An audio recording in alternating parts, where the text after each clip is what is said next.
thoughts around some aspect of the world. We call such frameworks schemas, and you have them about people, situations, objects. This means something profound. Prior knowledge can disturbingly shape how you memorize and retain for long-term storage future knowledge. If a schema is triggered near the moment of learning, that learning is more permanent. Bengals!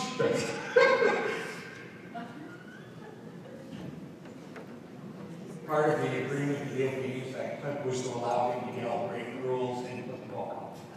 But it is an excellent book. The whole point behind that is communication gets so much easier if you have a schema. If you know what's required and how to get it to the person you're trying to talk to, then communication happens. So very often, we just throw it out there, and I assume you got it. Maybe you did, maybe you didn't. But if I spend a little time understanding you, I can probably make sure you got it when you throw it out there. I seem to have gone dark. Oh, just one side, okay. Everybody likes an exam, right?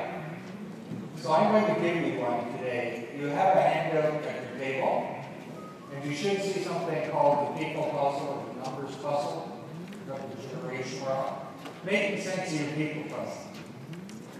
Now what we're going to do, please, no cheating. I know there's a lot of high achievers in this room. You want to read, but hey, just relax for a moment.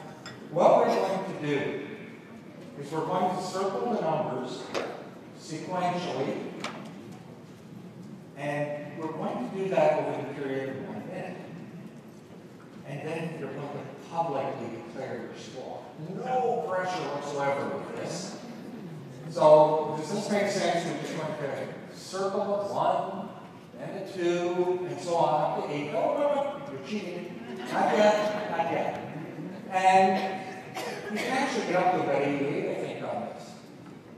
But what I'm going to do is I'm going to give you 1 minute to do this, starting now. Now, it's not a hard task, but I mean, it's got pressure because of the time, right? And sometimes when you're trying to work, there's always somebody in the room not smart enough to be quiet while you're trying to think. And they distract you in one way or another and disturb you. Anybody got extra sheets? I see a couple of people looking for sheets. Oh, there's one. Now, the clock is ticking here. I don't want to put any pressure on you, but it is possible that you're falling behind. Just don't cheat. It's just honest. No pressure. There's only 20 seconds left. I'm sure you're on number 50 by now. You do just a little. Now, are you getting there yet? The time's running out real fast. If you don't get this in time to me, Mark, you'll finish up the next section. Okay, I see my clock 0. Look at those pens, please. I'll bet you got extra time while I was walking around, right? Okay, how many got 50? How about that? 25? I got a 30.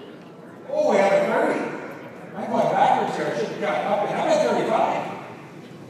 We have a 35. Wow. 40? 36. I think that would be the top there. How many got 20? Oh, it's getting better. And 15? Looking good. 10? 13. So we've got 10 or more. How about that? This is not a hard task, folks. There's probably somebody out there that can help, right? And the fact that this is probably the first time you've ever done it didn't help much either. But what if you had some good clues? Remember Dr. White talking about schema? If we have a plan, I'll bet you can do better. You may notice on the sides, there's 2 little tick marks. And on the top, there are 2 little tick marks. Draw a number, or sorry, draw a straight line down through those so that you break your page into 4 quadrants.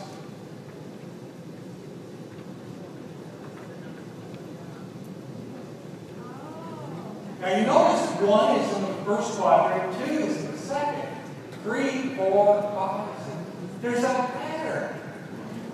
Now don't go cheating here. But I go first quadrant, second quadrant, third quadrant, fourth quadrant, first quadrant. So we're going all over the place in a systematic way. So what's happened to your search area? It's now a quarter where it used to be because you have this schema.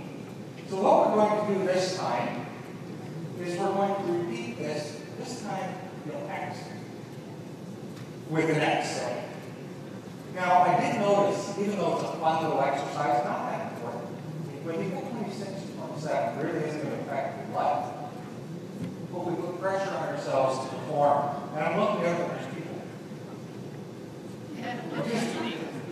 There's stress all over the room.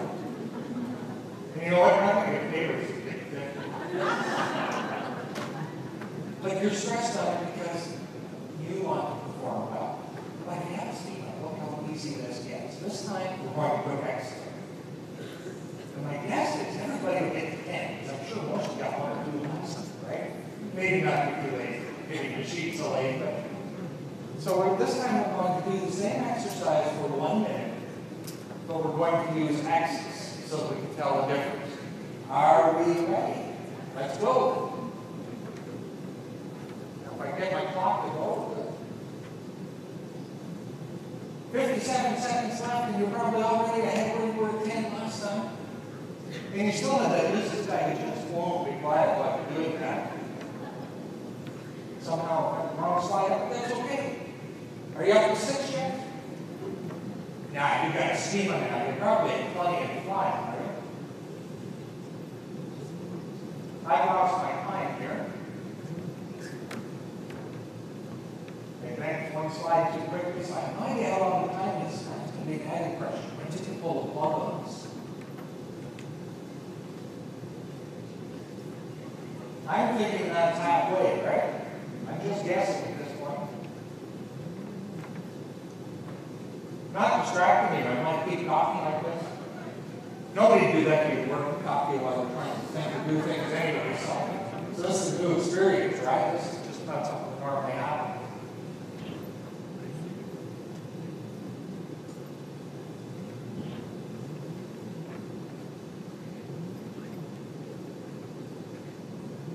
Judging by the clock on my computer, I would say it's over, folks. Stop, please. How many people have more than 25 this time? Wow. That's true. How many at 35? How many at 40? And 50? 60? We have 1 person at 37. Now there's still hands up all over the room at 60. That's what a schema will do. When you have a structured way of going without understanding, life gets easy.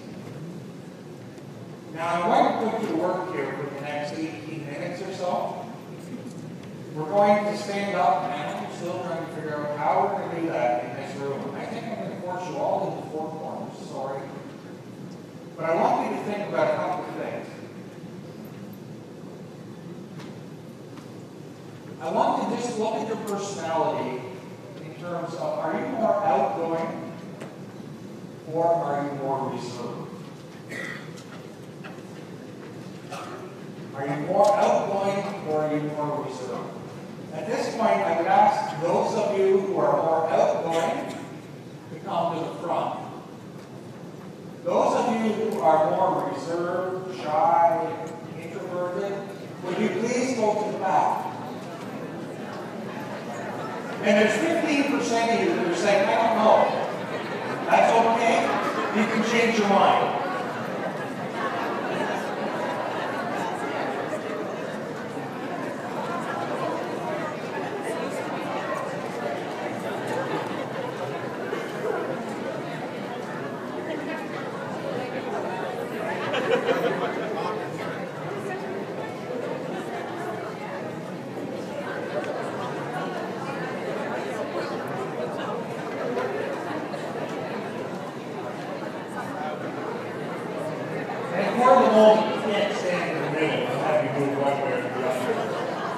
No, in the middle of the group, you're fine.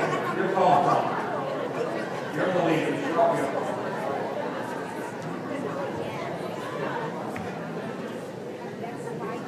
Now, as I was afraid of, we are slightly skewed to the general population because there's so many caregivers in the room. But we're still not a bad distribution. The next thing I'd like you to think about, if you are outgoing and task orientation is important to you more than people orientation, those of you who the task is more over here, people more over here.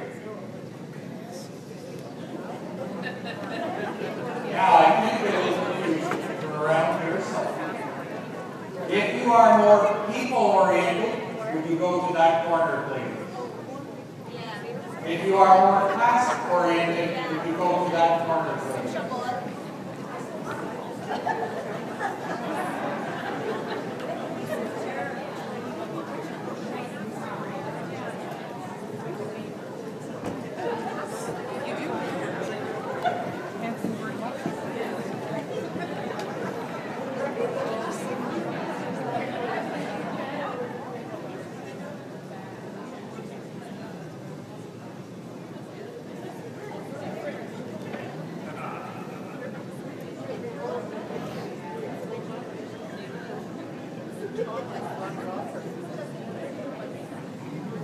Notice, folks, this corner. There are not many of them.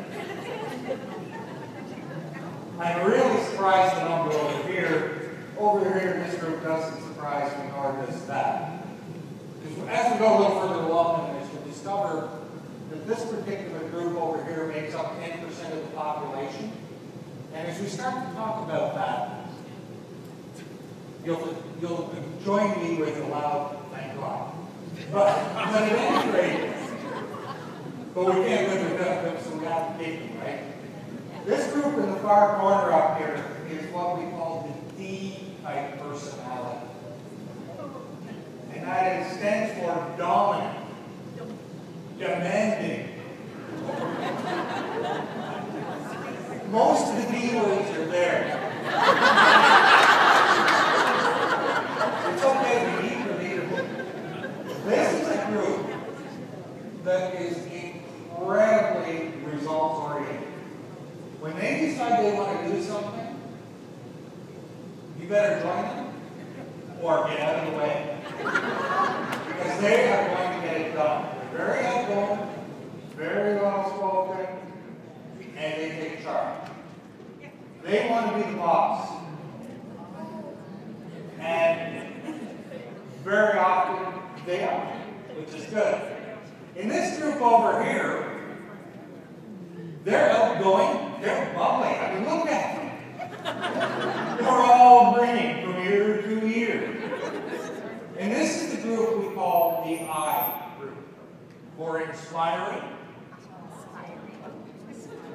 inspirational, interesting. This is an exciting group.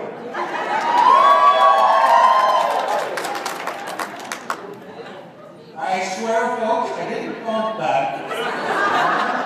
But my next statement is, you will find them in the room because you hear them, as you just did. Now, as we go into this corner, this makes up about 40% of the general population. But you can see in this room, it's a lot more than 40%. This is the group known as the S group. They're supportive. They're sincere. They're the ones who get the work done. The folks over here in the corner, they're going to take credit for it. But they do it. They support everything. They're also, unfortunately, folks, they're the most abused group anyway. And the words just came out are part of the reason why. Because you folks say yes to anything. Because you don't like conflict. hurt feelings. These folks over here, hurt feelings? That just means you weren't thinking fast enough. Over here, and I should preface this next statement, because I'm in this group. This is not why the next statement came out. This is the group known as your C group. They're cautious, calculating, thinking. They're the smartest people in the room. And again, that's not just because I come from that group.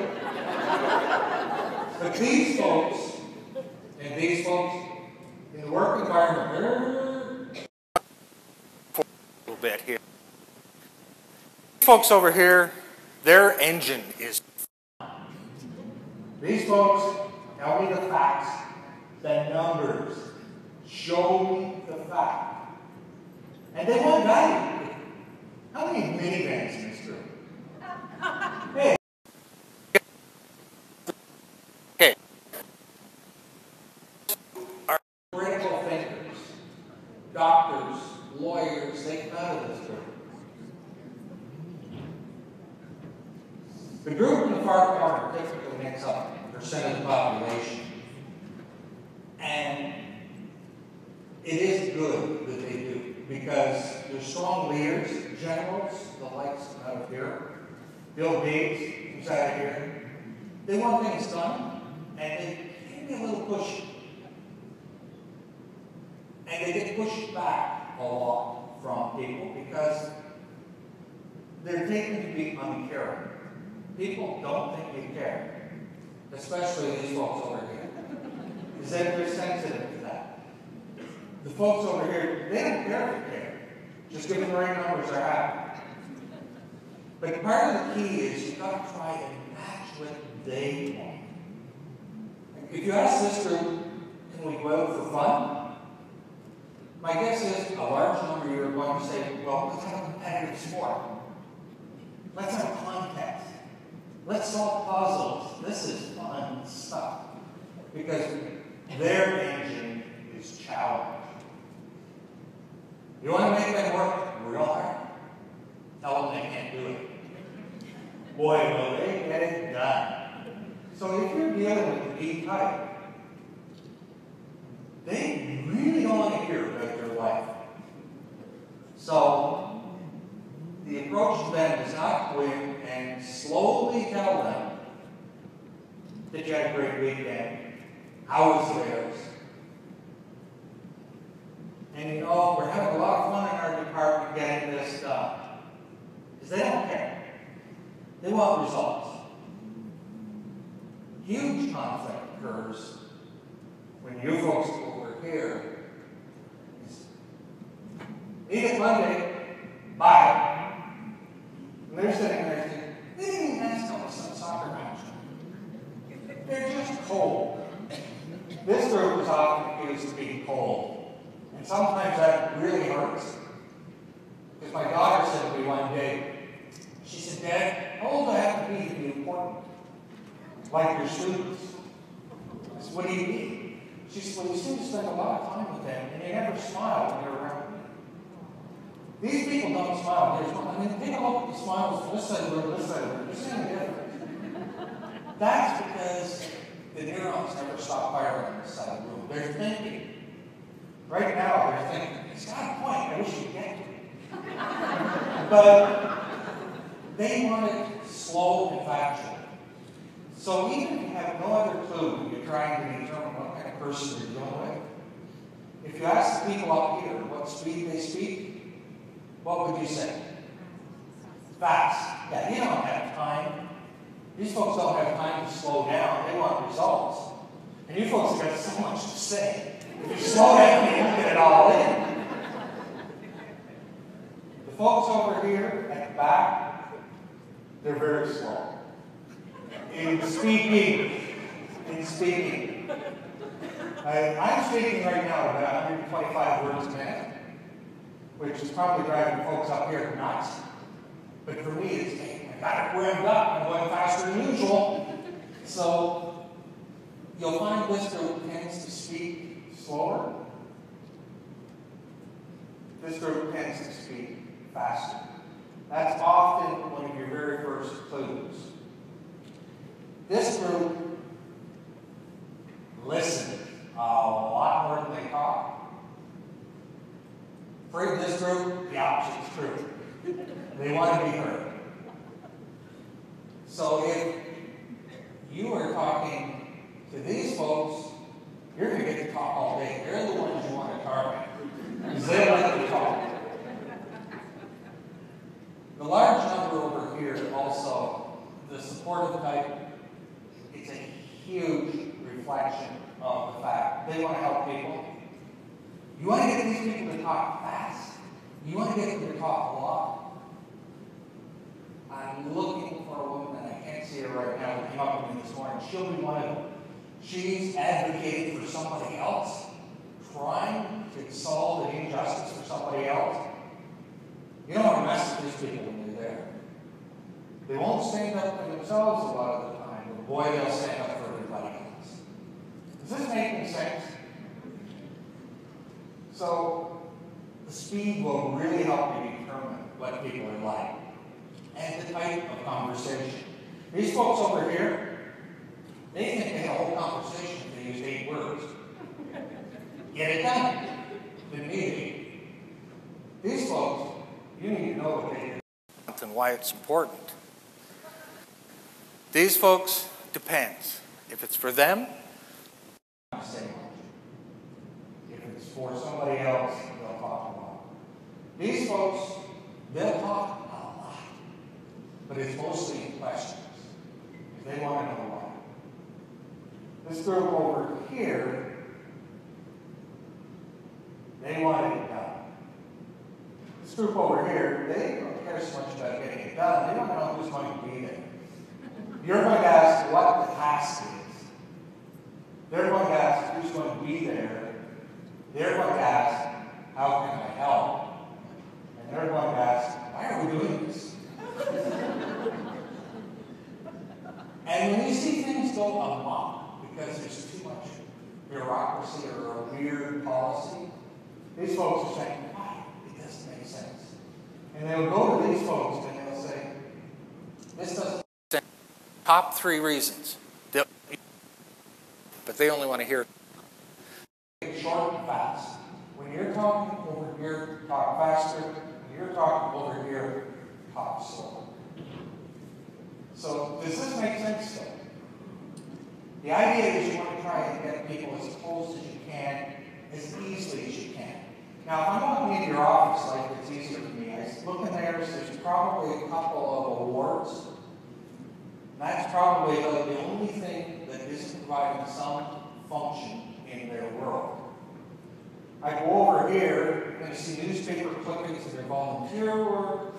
I'm going to see where they contributed in other areas. I may see their badminton racket from high school where they won an award.